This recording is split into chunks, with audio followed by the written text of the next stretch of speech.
శ్రీశైలం జలాశయానికి వరద నీరు పోటెత్తడంతో చుట్టుప్రక్కల ఉన్న లోతట్టు ప్రాంతాలు ప్రజలు అప్రమత్తంగా ఉండాలని నంద్యాల ఎస్పీ సునీల్ షేరన్ హెచ్చరించారు. ఈ ఏడాది శ్రీశైలం డ్యామ్ గేట్లను 7 సార్లు ఎత్తారు. లోతట్టు ప్రాంతాల్లోకి వరద నీరు వచ్చినట్లయితే పోలీస్ హెల్ప్ లైన్ నంబర్ను సద్వినియోగం చేసుకోవాలని చెప్పారు. డయల్ 100కు బదులుగా 112 హెల్ప్ లైన్ నంబర్కు సంప్రదించాలని చెప్పారు. ఇక ఇదే అంశంపై మరింత సమాచారం మా స్పెషల్ కరెస్పాండెంట్ హరినాయుడు లైవ్ లో అందిస్తారు. హరినాయుడు, చెప్పండి, లోతట్టు ప్రాంతాల ప్రజలకు అధికారులు ఎలాంటి సూచనలు చేశారు? గుడ్ మార్నింగ్ గగన. మనం చూసినట్లయితే దాదాపుగా ఒకే సంవత్సరంలోనే 7 సార్లు శ్రీశైలం బ్రహ్మరామిక మల్లికార్జున స్వామి వారి దేవస్థానం నందు ఉన్నటువంటి శ్రీశైలం ప్రాజెక్ట్ గేట్లు అయితే 7 సార్లు అయితే తెరవడం జరిగింది. ఇలాంటిది ఎప్పుడు జరగలేదు. ప్రస్తుతానికైతే ఇప్పుడు శ్రీశైలం గేట్ లో 7 గేట్లు అయితే ఎత్తడం జరిగింది. పైనుంచి వరద ప్రభావం ఎక్కువగా ఉండడంతో మనకు జూరాల అదే విధంగా అధిక ప్రాజెక్ట్ పై ఉన్నటువంటి ప్రాజెక్టుల నుంచి అధిక వర్షపాతం శ్రీశైలం బ్రహ్మరా డ్యామ్ కి అయితే చేరుతూ ఉన్నటువంటి సందర్భంలో ఎక్కువగా దాదాపు ఇప్పటికైతే ప్రస్తుతానికి 2,41,873 క్యూసెక్లు ఉండగా అవుట్ ఫ్లోయింగ్ అయితే 2,53,344 క్యూసెక్ల వరద నీరు అయితే ప్రస్తుతానికి డ్యామ్ లో అయితే ఉంది. దాదాపు అయితే డ్యామ్ నిల్వ 885 అడుగులు ఉండగా ఇప్పటికైతే 882.20 అడుగులకైతే చేరింది.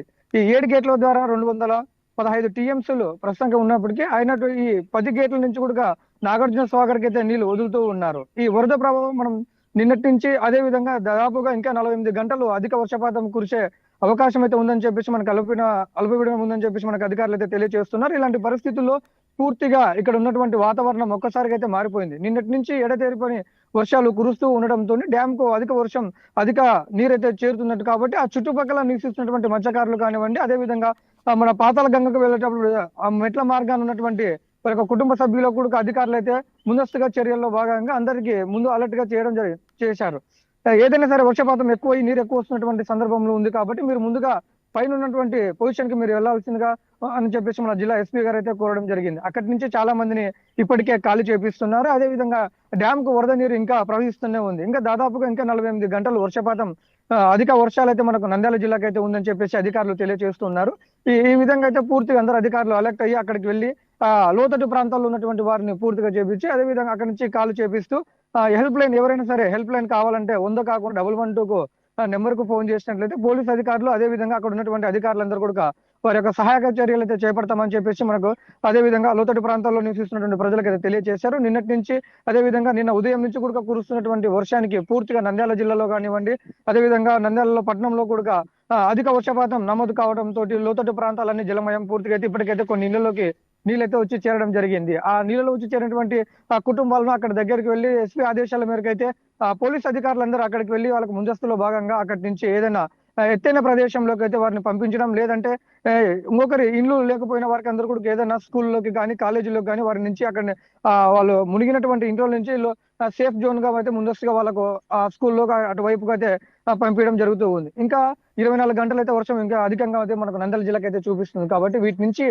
సహాయ చర్యలు అందరూ కూడా ప్రభుత్వం నుంచి అయితే ఎలాగైతే ఉంటాయి. కాకపోతే అందరూ అప్రమత్తంగా ఉండాలి.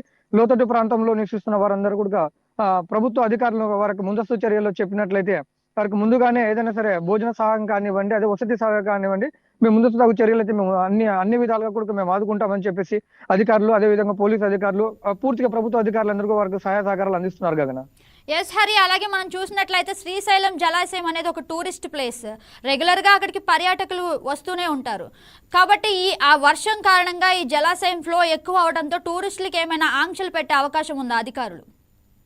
ఎస్ గగన, మనం చూసినట్లయితే మన రాష్ట్రంలోనే దాదాపుగా అధికంగా అంటే ఏ ప్రాజెక్ట్ చూసినా ఒక రకమైనటువంటి ప్రాజెక్టుల నుంచి నీరు పారుదల అయితే ఉంటుంది. కాకపోతే డిఫరెంట్ గా మనకు రాష్ట్రంలోనే శ్రీశైలం ప్రాజెక్ట్ గేట్లు దాదాపుగా 10 అడుగుల నుంచి వర్షం నీరు పూర్తిగా ఒక్కసారికి కింద పడుతున్నటువంటి నీరును చూసినట్లయితే పూర్తిగా పాల సముద్రం మాదిరిగా అయితే ఉంటుంది.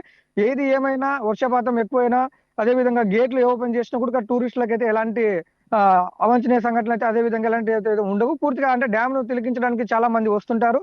అయినప్పటికీ ఇప్పుడు దసరా మహోత్సవాల్లో భాగంగా అందరికి సెలవులు దసరా సెలవులు అయితే ఇవ్వడం తోటి ట్రాఫిక్ జామ్ అంటే ఇప్పుడు మనం ఎక్కువ చూసుకుంటే ట్రాఫిక్ జామ్ ఎక్కువగా ఉంటుంది. దాదాపు ట్రాఫిక్ జామ్ 3 కిలోమీటర్లు లేదంటే 4 కిలోమీటర్లు పూర్తిగా ఉంటుంది. ఇటు సునిపెంట నుంచి అటు మనకు దోమలపెంట హైదరాబాద్ ప్రాంతం నుంచి వచ్చేటువంటి యాత్రికులకు అందరికీ కూడా పూర్తిగా అంటే 1 గంట సమయంలో శ్రీశైలం చేరుకునే వారు ఇప్పుడు దాదాపు 5 గంటల సమయం అయితే పట్టే అవకాశం అయితే ఉంది. పూర్తిగా అక్కడ ట్రాఫిక్ జామ్ అవుతుంది. అంటే ఉన్నటువంటి రోడ్డు మార్గం కూడా చిన్న రోడ్డు మార్గం కాబట్టి బైకులు, కార్లు, వివిధ రకాలైనటువంటి యాత్రికులు అదే విధంగా ఎక్కువగా అక్కడ చూడడానికి పర్యాటకులు ఇప్పుడు ఉన్నటువంటి సెలవులో భాగంగా కుటుంబ సమేత పరంగా శ్రీ బ్రహ్మరాంబిక మల్లికార్జున స్వామి వారి దర్శనం చేసుకొని అనంతరం డ్యామ్ చూసే వాళ్ళు చాలా మంది ఉంటారు. అదే విధంగా డ్యామ్ చూసుకున్న తర్వాత కూడా అమ్మవారి దర్శనం, స్వామివారి దర్శనం అయితే చేసుకుంటూ ఉంటారు. ఈ దర్శనాల్లో భాగంగా కూడా ఎలాంటి రూల్స్ అయితే ఉండవు. పూర్తిగా అంటే వర్ష ప్రభావం కొద్దిగా ఎక్కువగా ఉంటే ఆటోమేటిక్ గా పర్యాటకులు అక్కడి నుంచి వేరే ప్రాంతానికి షిఫ్ట్ కావడం జరుగుతుంది. ఏది ఏమైనా మనం శ్రీశైలం డ్యామ్ ను చూడడానికి వచ్చే వాళ్ళు కొన్ని జాగ్రత్తలు అయితే ఖచ్చితంగా పాటించాల్సి వస్తుంది. ఒకే రకమైన కంటిన్యూగా వర్షాలు పడుతున్నాయి కాబట్టి కొండ చర్యలు ఇంతకు ముందు మనకు ఒక నెల క్రితం చూసుకుంటే ప్రాజెక్టు దగ్గర కొద్దిగా కొండ చర్యలు అయితే విరిగి పడడం జరిగింది. అప్పటికైతే ఎలాంటి ప్రమాదం జరగలేదు. సేఫ్ జోన్ గా అక్కడ ఎవరు కూడా లేకపోవడంతో మనకు ప్రమాదవశాత్తు అయితే ఏమి జరగలేదు. కానీ ఇప్పటికీ ప్రస్తుతం డ్యామ్ 7 గేట్లు, అదే విధంగా వరద ఉధృతత ఎక్కువగా ఉంది కాబట్టి 7 నుంచి 10 గేట్లు, అదే విధంగా ఇంకా ఎక్కువ గేట్లు తెరిచే అవకాశం అయితే కూడా ఉంది గగన. అయినప్పటికీ కొద్దిగా అంటే మనం వెళ్ళేటువంటి యాత్రికులు కానీ పర్యాటకులు కానీ కొద్దిగా చూసుకొని వెళ్లాల్సిన అవసరం ఎంతగానో ఉంది. ఈ వర్షం ప్రభావం కొండ చర్యలు విరిగేటటువంటి కొన్ని సంఘటనలు కూడా ఇదివరకు అయితే జరిగాయి. అయినప్పటికీ ఎలాంటి ఆస్తి నష్టం కానీ ప్రాణ నష్టం అయితే జరగలేదు. అలాంటివి ఏదైనా ఉంటే కూడా పోలీస్ అధికారులు ముందస్తుగానే చర్యలు తీసుకుంటారు.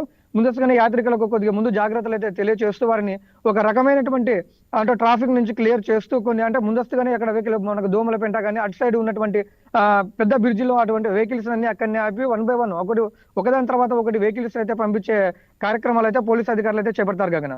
ఎస్ హరి, అలానే లోతట్టు ప్రాంతాల ప్రజలకు వసతి గృహాలు ఏమైనా ఏర్పాటు చేసే అవకాశం ఉందా అధికారులు? ఎస్ గగన, లోతట్టు ప్రాంతాల గృహాలందరూ కూడా అదే విధంగా ఇప్పటికే ప్రస్తుతానికైతే కొన్ని నంద్యాల పట్టణంలో అయితే ఇదివరకు అయితే కొందరు ఇండ్లకైతే నీరు వచ్చి చేరింది గగన.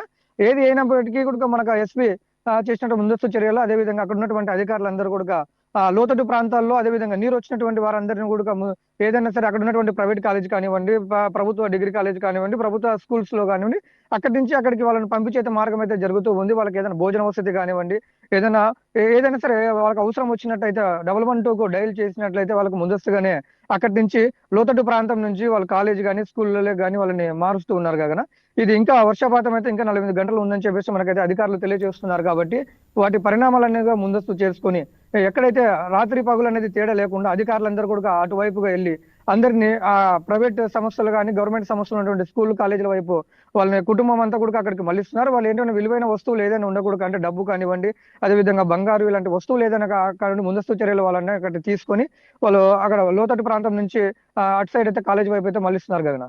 Yes, thank you for the updates Hari.